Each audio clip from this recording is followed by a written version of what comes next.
फूल है ये चाहिए वो मसाज किया एक फूल करा देती अरे नंदिया में पकड़ लगाने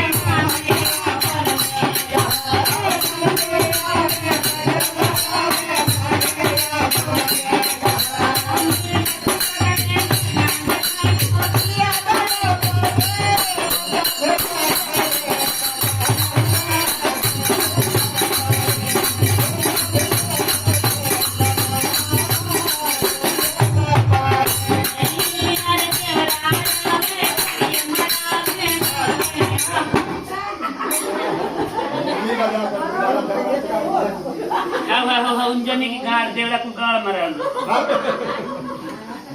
देव गाड़ मरल सुनाओ अरे देवला के बड़ा रे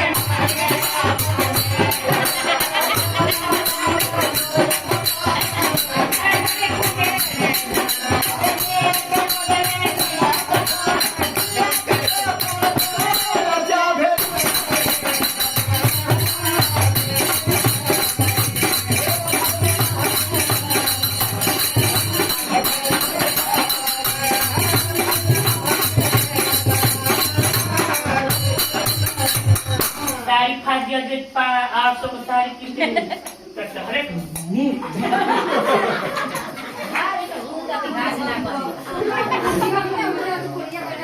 आज एक कुचिया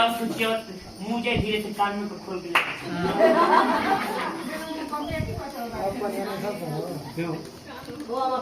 तो बढ़िया बढ़िया नहीं से ऐसा कुछ हो रही है।